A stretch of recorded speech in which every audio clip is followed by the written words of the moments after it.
আজকে আমরা রায়মার্টিন এই প্রশ্নবিচিত্রাতে চ্যাপ্টার ওয়াইজ যে কোশ্চেনগুলো আছে এগুলো আমরা একটু দেখে নিচ্ছি। ফার্স্ট কোশ্চেন দিয়েছে, ভূত্বকের শিয়াল ও সীমা স্তরের মাঝে অবস্থিত বিযুক্তি তলটি কোনটি?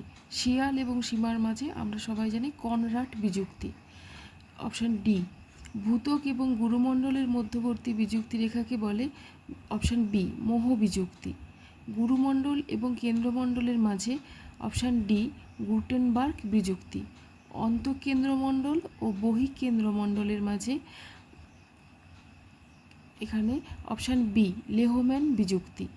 আর ভূপৃষ্ঠ থেকে ভূকেন্দ্র পর্যন্ত বিযুক্তি রেখাগুলিকে যদি আমরা ক্রমান্বয়ে সাজাই তাহলে আমরা প্রথমে কি পাবো না, প্রথমে পাবো কনরাড বিযুক্তি শিয়াল এবং সীমার মাঝে, তারপরে মোহ বিযুক্তি, তারপরে রেপিত্তি বিযুক্তি পাবো, তারপরে গুটেনবার্গ বিযুক্তি এবং লেহম্যান বিযুক্তি।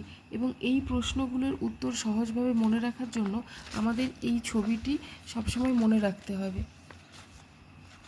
দেখে নাও, এখানে এই প্রতিটি বইয়েই এই ছবিটি পাবে। এখানে শিয়াল এবং সীমার মাঝে কনরাড বিযুক্তি, আর শিয়াল আর সীমাকে যদি আমরা ভূত্বক ধরি তাহলে ভূত্বক এবং তারপর গুরুমণ্ডলের মাঝে মোহ বিযুক্তি, এবং ঊর্ধ্ব গুরুমণ্ডলকে যদি দুটো ভাগে করি, ঊর্ধ্ব গুরুমণ্ডল এবং নিম্ন গুরুমণ্ডলের মাঝে রেপিত্তি বিযুক্তি, এবং গুরুমণ্ডল এবং কেন্দ্রমণ্ডলের মাঝে গুটেনবার্গ, এবং বহিঃকেন্দ্রমণ্ডল এবং অন্তঃকেন্দ্রমণ্ডলের মাঝে লেহম্যান বিযুক্তি পাব। এগুলোই পরে আবার আলাদা আলাদা করে লেখা আছে, দেখে নাও।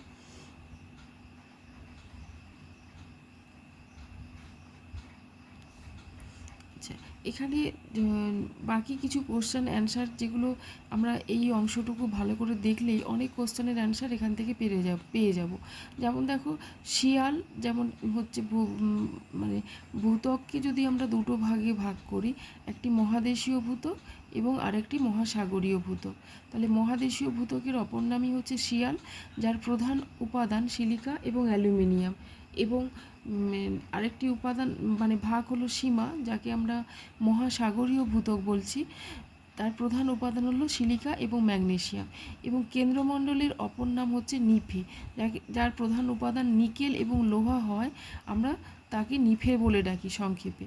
এবং গুরুমণ্ডলকে যদি আমরা দুটো ভাগে ভাগ করি তাহলে ঊর্ধ্ব গুরুমণ্ডল হচ্ছে ক্রোফেসীমা, যার প্রধান উপাদান হলো ক্রোমিয়াম, লোহা, সিলিকা এবং ম্যাগনেসিয়াম।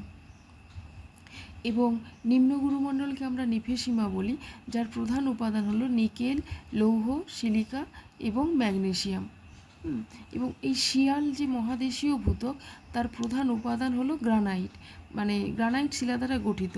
আর সীমা হচ্ছে মহাসাগরীয় ভূত্বক, এটি হচ্ছে ব্যাসাল্ট শিলা দ্বারা গঠিত।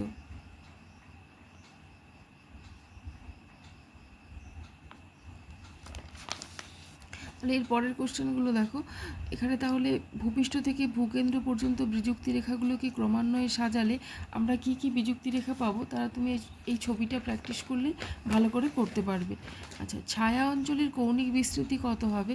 এটি হবে 104 থেকে 140 ডিগ্রি পর্যন্ত। এখানে এই ছবিটি যদি আমরা ভালো করে মনে রাখি তাহলে এই প্রশ্নের উত্তর এবং এর পরে এই সংক্রান্ত যে প্রশ্নগুলো আছে তার উত্তরগুলো আমরা পাবো। আমরা জানি পি তরঙ্গ কঠিন তরল গ্যাসীয় সব মাধ্যমের মধ্য দিয়েই যেতে পারে। এখানে দেখো, পি তরঙ্গ কঠিন তরল গ্যাসীয় সব মাধ্যমের মধ্য দিয়েই চলাচল করতে পারে। এস তরঙ্গ শুধুমাত্র কঠিন মাধ্যমের মধ্য দিয়ে যাতায়াত করতে পারে। তাই এস তরঙ্গ যেহেতু কেন্দ্রমণ্ডলের উপরিভাগ বা যেটাকে আমরা বহিঃকেন্দ্রমণ্ডল বলেছি, সেটি হচ্ছে তরল অবস্থায় থাকায় এই কেন্দ্রমণ্ডলে এস তরঙ্গ চলাচল করতে পারে না। এবং এই পি এবং এস তরঙ্গকে একত্রে আমরা কি বলি? দেহ তরঙ্গ। এবং এল যেহেতু ভূপৃষ্ঠ মানে অভ্যন্তরভাগের বাইরে বা পৃথিবীপৃষ্ঠের বাইরে এল তরঙ্গ সৃষ্টি হয় পি এবং এস তরঙ্গের শক্তি নিয়ে, তাই এলকে আমরা পৃষ্ঠ তরঙ্গ বলি। আচ্ছা, এখানে ছায়া অঞ্চল কাকে বলে একটু দেখে নিই। তাহলে পি তরঙ্গ যেটা হচ্ছে কঠিন তরল গ্যাসীয় সব মাধ্যমের মধ্য দিয়ে যাতায়াত করতে পারে বলে হচ্ছে আমরা ভূত্বক, গুরুমণ্ডল, কেন্দ্রমণ্ডল সব জায়গাতেই আমরা পি তরঙ্গের অস্তিত্ব লক্ষ্য করব। এবং এস তরঙ্গ শুধুমাত্র তরল মাধ্যম মানে কঠিন মাধ্যমে যাতায়াত করতে পারে, তরল মাধ্যমের মধ্য দিয়ে যাতায়াত করতে বা চলাচল করতে পারে না। তাই এস তরঙ্গের ছায়া অঞ্চলটা একটু বেশি। হ্যাঁ, আর পি তরঙ্গ মাত্র 103 থেকে 143, এই 26.4% বা গড়ে 27% অঞ্চল হচ্ছে পি তরঙ্গের ছায়া অঞ্চল, এবং এস তরঙ্গের ছায়া অঞ্চল হচ্ছে 37%। যদি ভূমিকম্পের কেন্দ্র থেকে উপকেন্দ্রের মধ্যে যদি আমরা কোনো রেখা সংযোগ করি, তাহলে সেই রেখার সাপেক্ষে 103 থেকে 143 ডিগ্রির মধ্যে কোনো ভূকম্প তরঙ্গ পৌঁছায় না, অর্থাৎ সিসমোগ্রাফ যন্ত্রে ধরা পড়ে না। একেই ভূমিকম্পের ছায়াবলয় বলে, যেটি পি তরঙ্গের ক্ষেত্রে 26.4% হয় এবং এস তরঙ্গের ক্ষেত্রে 37% হয়। তাহলে এর পরের প্রশ্নগুলো দেখো।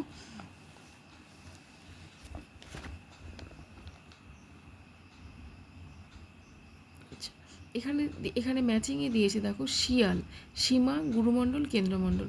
তাহলে এর আগেই আমরা পড়েছি শিয়াল মানে সিলিকা অ্যালুমিনিয়াম, তাহলে অপশান ডি। সীমা সিলিকা ম্যাগনেসিয়াম, অপশান সি। গুরুমণ্ডল হচ্ছে ক্রোফেসীমা পড়েছিলাম, তাহলে ক্রোমিয়াম, নিকেল, লোহা। কেন্দ্রমণ্ডলের অপর নাম নিফে, তাহলে কেন্দ্রমণ্ডল হবে নিকেল এবং লোহা। আচ্ছা, মহাদেশীয় ভূত্বকের গড় গভীরতা হবে, এটা মহাদেশীয় ভূত্বকের গড় গভীরতা আমরা 30 কিমি ধরতে পারি। যদিও যেখানে ভঙ্গিল পার্বত্য অঞ্চল সেখানে মহাদেশীয় ভূত্বকের গভীরতা 70 কিলোমিটার পর্যন্ত হয়, তবে গড় গভীরতা এখানে 30 কিলোমিটার ধরলাম। আচ্ছা, এখানে 10 নম্বর কোশ্চেনে বলছে বিবৃতি এ যে পৃথিবীর স্তরযুক্ত কাঠামো আছে। আমরা জানি পৃথিবীর আভ্যন্তরীণ গঠনের ছবিতেই দেখেছি আমরা যে ভূত্বক, গুরুমণ্ডল, কেন্দ্রমণ্ডল এরকম একাধিক স্তর নিয়ে পৃথিবী গঠিত। তাহলে এই বিবৃতিটি ট্রু, সত্য। পৃথিবী পৃষ্ঠ থেকে যত পৃথিবীর অভ্যন্তরে যাওয়া যাবে পদার্থের ঘনত্ব কমতে থাকে। এর কারণ হিসেবে দিয়েছে যে পৃথিবীর স্তরযুক্ত কাঠামো আছে, কারণ পৃথিবী পৃষ্ঠ থেকে যত পৃথিবীর অভ্যন্তরে যাওয়া যাবে তত পদার্থের ঘনত্ব কমতে থাকে। এই এই মানে বিবৃতি বা এই বাক্যটি হচ্ছে ভুল, কারণ যত আমরা পৃথিবীর অভ্যন্তরভাগে যাব তত পদার্থের ঘনত্ব বাড়তে থাকে। তাই এখানে এ ট্রু হবে এবং আর ফলস হবে। আচ্ছা, 11 নম্বর কোশ্চেন, ভূমিকম্পের তরঙ্গ যে অঞ্চলে রেকর্ড হয় না। একটু আগে আমরা পড়লাম যে ভূমিকম্পের তরঙ্গ যে অঞ্চলে পৌঁছায় না বা যে অঞ্চলে আমরা ভূমিকম্পের তরঙ্গ সিসমোগ্রাফ যন্ত্রে ধরা পড়ে না, তাকে আমরা কি বলি? ভূমিকম্পের ছায়া অঞ্চল। আচ্ছা, এই ছবিটাও তোমরা নিজেরা মানে করার চেষ্টা করবে, যেহেতু আগের ছবিতে আমি এগুলো বলে দিয়েছি কোনটা কোন স্তর, কত কিলোমিটার গভীরতা পর্যন্ত আছে এবং কার মাঝে কোন বিযুক্তি রেখা আছে। আচ্ছা, এখানে দেখো সেই একইভাবে দিয়েছে মহাসাগরীয় ভূত্বক যে শিলা দ্বারা গঠিত, এটি হবে কি না ব্যাসাল্ট শিলা। মহাদেশীয় ভূত্বক হবে গ্রানাইট শিলা। আচ্ছা, নিফে আসলে হলো কি, তাহলে পড়েছিলাম যে নিফের প্রধান উপাদান, নিফে হচ্ছে কেন্দ্রমণ্ডলের প্রধান উপাদান। নিকেল এবং লোহা বলে আমরা কেন্দ্রমণ্ডলকে সংক্ষেপে নিফে বলি, তাই নিফে আসলে হলো কেন্দ্রমণ্ডল। আচ্ছা, আবার ঘুরিয়ে এই প্রশ্নটি দিয়েছে কেন্দ্রমণ্ডলের মূল উপাদান, তাহলে কেন্দ্রমণ্ডলের মূল উপাদান হবে অপশান ডি, নিকেল এবং লোহা। আচ্ছা, কেন্দ্রমণ্ডলের গড় উষ্ণতা কিন্তু 5 থেকে 6,000 ডিগ্রি সেলসিয়াস হয় কেন্দ্রমণ্ডলের গড় উষ্ণতা। হ্যাঁ, তাই এটাকে আমরা 6,000 ডিগ্রি করতে পারি। ভূত্বকের গঠনকারী উপাদানগুলির মধ্যে সর্বাধিক হলো অক্সিজেন, দ্বিতীয় নম্বরে হলে হবে সিলিকন। আচ্ছা, গ্যাসের কোন স্তরের ঘনত্ব সর্বাধিক? এখানে যেহেতু কেন্দ্রমণ্ডলের ঘনত্ব হচ্ছে সর্বাধিক হবে। গুটেনবার্গ বিযুক্তি তলটির গভীরতা, তাহলে এখানে আমাদেরকে আবার মনে করতে হবে যে গুটেনবার্গ বিযুক্তি রেখাটি কোন কোন স্তরের মধ্যে আছে। তাহলে কোন কোন স্তর হবে? গুরুমণ্ডল এবং কেন্দ্রমণ্ডলের মাঝে, আর গুরুমণ্ডলের শেষ সীমা হচ্ছে 2900 কিমি, তাহলে এটি এই 2891 কিলোমিটার গভীরতায় আছে। আচ্ছা, এস তরঙ্গ প্রবেশ করতে পারে না, বলেছিলাম যে এস তরঙ্গ হচ্ছে কেন্দ্রমণ্ডলের উপরের অংশটা তরল অবস্থায় আছে, যেটি বহিঃকেন্দ্রমণ্ডল তরল অবস্থায় আছে, তাই এস তরঙ্গ কেন্দ্রমণ্ডলে প্রবেশ করতে পারে না। আচ্ছা, অপশান এই কোশ্চেন নাম্বার 23, ড্যাশ শিলার উপস্থিতির জন্য অ্যাস্থেনোস্ফিয়ার সান্দ্র অবস্থায় আছে। এটি হবে পেরিডোটাইট শিলার উপস্থিতির জন্য অ্যাস্থেনোস্ফিয়ার সান্দ্র অবস্থায় আছে। আচ্ছা আচ্ছা অ্যাস্থেনোস্ফিয়ার অবস্থান করে গুরুমণ্ডলের ঊর্ধ্বস্তরে। আচ্ছা, এখানে দেখো ওই তরঙ্গগুলো দিয়ে ম্যাচিং দিয়েছে, তাহলে পি তরঙ্গ যেহেতু কঠিন তরল গ্যাসীয় সম্মাধ্যমের মধ্য দিয়ে যাতায়াত করতে পারে, তাই পি তরঙ্গ হচ্ছে অপশান বি, শিলামণ্ডল, গুরুমণ্ডল এবং কেন্দ্রমণ্ডল। এটি এস তরঙ্গ শুধুমাত্র কঠিন মাধ্যমের মধ্য দিয়ে যায়, তাই 2 হবে এ। এল তরঙ্গ হচ্ছে ভূপৃষ্ঠের সমান্তরালে প্রবাহিত একটি তরঙ্গ। ছায়া বলয় তরঙ্গবিহীন অঞ্চল। 26 বিবৃতিতে বলা আছে অন্তঃকেন্দ্রমণ্ডল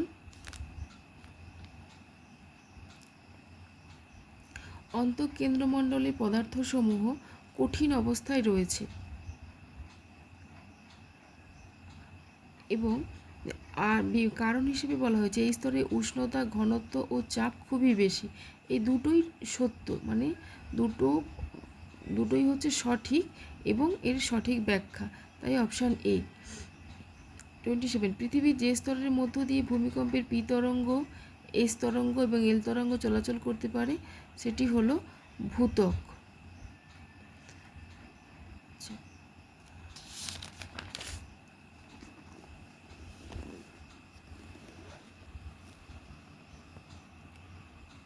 এর পরের কোশ্চেন দেখো 29 অন্তঃকেন্দ্রমণ্ডল কঠিন অবস্থায় রয়েছে। আচ্ছা, অন্তঃকেন্দ্রমণ্ডল কঠিন অবস্থায় রয়েছে, এটি ট্রু, এটি সত্য।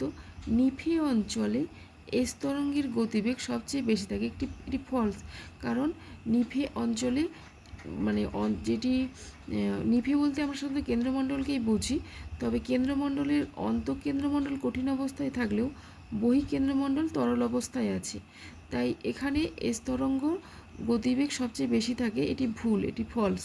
অ্যাস্থনোস্ফিয়ার স্তরটি তরল বলে এখানে ম্যাগমার পরিচলন স্রোত ক্রিয়াশীল থাকে, এটিও ফলস, কারণ অ্যাস্থনোস্ফিয়ার তরল অবস্থায় নেই।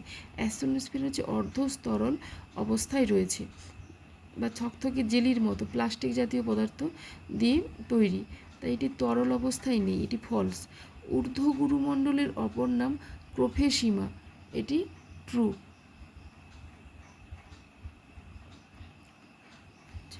এখানে সঠিক চিত্রটি দেখো, এই যে বলেছে শিয়াল এবং সীমা আর ভূত্বকের মধ্যে সম্পর্ক, তাহলে ভূত্বকেরই মানে ভূত্বককে দুটো ভাগ করলে দুটো অংশ পাই, একটা হলো শিয়াল, একটা সীমা, তাই এইটা করলাম। আচ্ছা, পৃথিবীর কেন্দ্রের যে অঞ্চলটি 2851 কিমি গভীর থেকে একদম কেন্দ্রতম অংশ পর্যন্ত বিস্তৃত সেটি হলো ব্যারিস্ফিয়ার। বিযুক্তি তল বরাবর ভূমিকম্প তরঙ্গের গতিবেগের পরিবর্তন হয়, এটি ট্রু, এবং ভূ অভ্যন্তরে বিভিন্ন স্তরগুলির উপাদান এবং পদার্থের অবস্থার পার্থক্য রয়েছে, এটিও ট্রু, তাই অপশান এ এবং আর দুটোই সঠিক এবং আর এর সঠিক ব্যাখ্যা। আচ্ছা, 33 নাম্বার কোশ্চেন, এটি ইম্পর্টেন্ট শুদ্ধ। সমগ্র পৃথিবীর গড় ঘনত্ব কত? সমগ্র পৃথিবীর গড় ঘনত্ব আমরা এমনি বইয়ে পড়েছি 5.5 গ্রাম পার ঘন সেমি কিউব, এখানে 5.52 আছে, তাই আমরা এই অপশানটা নিলাম।